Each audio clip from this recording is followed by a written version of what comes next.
Fenêtre sur l'emploi. On va parler du service militaire adapté. On ne parlera pas du départ du général Lecointre. Je vous vois sourire, général Thierry Laval. Merci d'être avec nous. Vous êtes commandant du service militaire adapté. 60 ans. Exactement. 60 oui. bougies. Exactement. Et en 1961. L'idée pour ceux qui n'auraient pas entendu parler de ce dispositif, c'était quoi? C'est quoi aujourd'hui? Alors le SMA, c'est un dispositif militaire mis à la disposition du ministre des Outre-mer et dont la mission est l'insertion sociale et professionnelle des jeunes ultramarins. Voilà, c'est aussi simple que ça. Ça veut dire que très concrètement, on permet à tous les jeunes ultramarins de quoi, 18-25 ans? Alors nous accueillons les jeunes à partir de 16 ans. 16 ans. L'âge moyen de nos jeunes volontaires est 20 ans. 20 ans. Et nous les accueillons sans condition de diplôme particulièrement, et même si nous avons des diplômés. Et nous accueillons des jeunes qui sont assez éloignés de l'emploi, très éloignés de l'emploi. Voilà. Et à qui nous proposons le projet suivant, entrer au SMA, se s'en sortir. C'est simple. Aussi simple. Que ça. En matière de recrutement, parce qu'il y a des bureaux de recrutement de l'armée française, plusieurs grandes villes de France, toutes les grandes villes de France pour le moins. Comment ça se passe? Vous allez dans les établissements, vous allez dans les lycées. Ce sont des jeunes éloignés de l'emploi, donc qui ont quitté leur cursus scolaire et qui n'ont pas d'emploi. Comment vous allez les voir? Comment vous les touchez? Il faut bien comprendre que même si nous sommes un dispositif militaire, en fait, nous n'avons absolument rien à voir avec la chaîne de recrutement des armées. Parce que le recrutement des armées, c'est fait pour les combattants.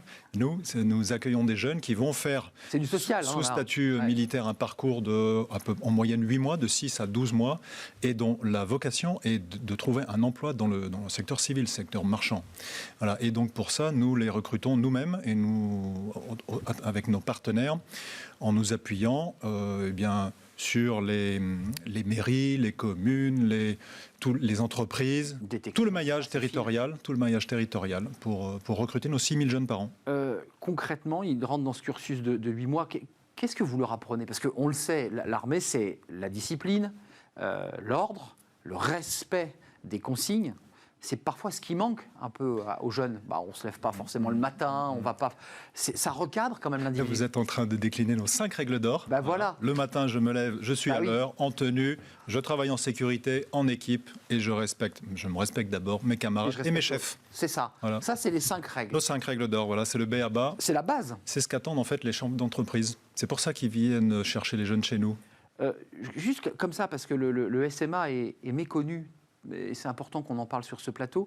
Est-ce qu'ensuite il y a des vocations chez ces jeunes qui, certains vont partir dans le secteur marchand, et c'est la vocation du SMA, puis certains vont dire, mais moi ces 5 règles, elles me vont bien, j'ai appris à me structurer, je voudrais intégrer l'armée. C'est ce que nous disent les jeunes. Les jeunes nous disent, moi ici, ce que j'ai appris à être poli, j'ai appris à être respectueux.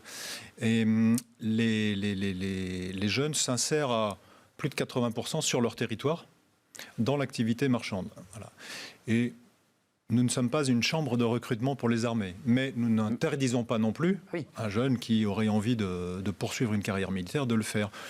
Bon an, mal an, c'est un peu moins de 10% de mes effectifs par année, chaque année. Voilà. Quand vous dites en tenue... Une classe 600 jeunes par an. Survêtement, mon général, ou c'est vraiment tenue militaire, c'est-à-dire qu'ils intègrent un espace qui est une caserne et ils prennent leur pactage? Alors, ils perçoivent un pactage, bien sûr, mais ils perçoivent aussi tous leurs équipements individuels en fonction de leur métier.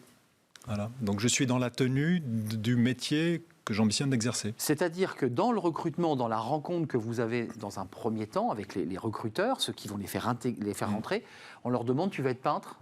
Tu préférerais être plutôt dans la menuiserie? On est d'accord. Et ils vont être ventilés ensuite dans les secteurs qui correspondent à leur... Absolument. Et pour les indécis, pour ceux qui ne savent pas, il y en a. Et nombreux bien sont ceux-là, nous avons des filières découvertes où nous les accueillons. Nous leur délivrons la formation humaine et citoyenne.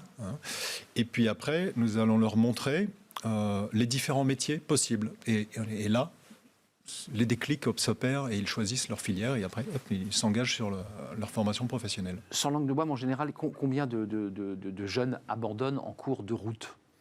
Alors les abandons sont de plusieurs natures. Ils peuvent être soit disciplinaires du fait de l'autorité militaire, soit l'individu qui peut avoir trouvé un travail par ailleurs, qui est très différent, ou qui a un problème personnel à gérer tel que sa vie chez nous n'est pas compatible. C'est 7%.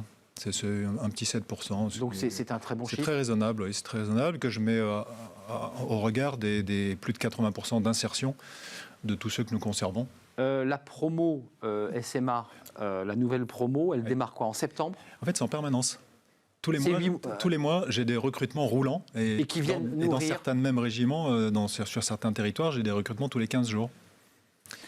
Puisque ce que nous cherchons, nous, c'est pas dérouler une mécanique, c'est d'être au service des besoins des entreprises. Et au plus près. Et donc nous faisons de la GPEC avec les entrepreneurs. Nous avons un cycle de réunions, de rencontres pour définir quels sont leurs besoins à venir.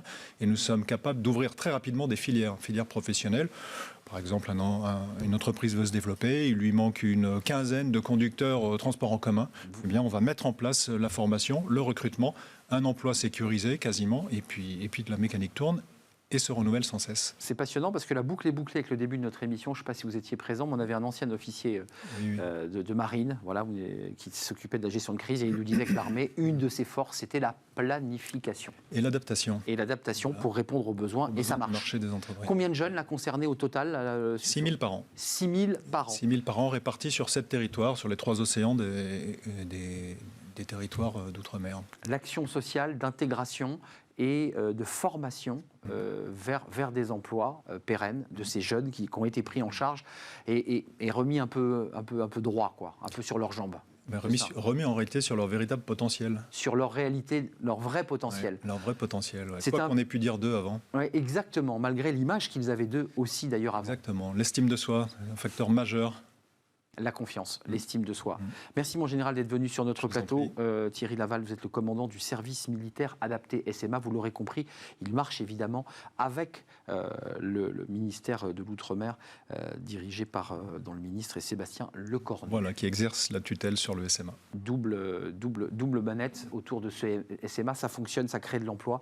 Allez jeter un œil peut-être pour vos... C'est même rentable socialement. Nous avons mené une étude, un économiste spécialisé dans les Outre-mer a montré que nous dégagions un bénéfice, une espèce de TRI de entre 8 et 17% selon les années. Merci mon général, on est très en retard, hein. On planifie nous aussi beaucoup dans l'émission Smart Job, on essaie d'être rigoureux. Merci à toute l'équipe, merci à Romain Luc à la Réal, merci à Guillaume pour le son, merci à Fanny Griesmer, Pauline Gratel et merci à Margot pour l'accueil invité. Je serai là demain, je serai à l'heure évidemment. D'ici là, portez-vous bien, restez fidèles à tous nos programmes et ils sont riches et variés sur Bismart. Bye bye, à demain.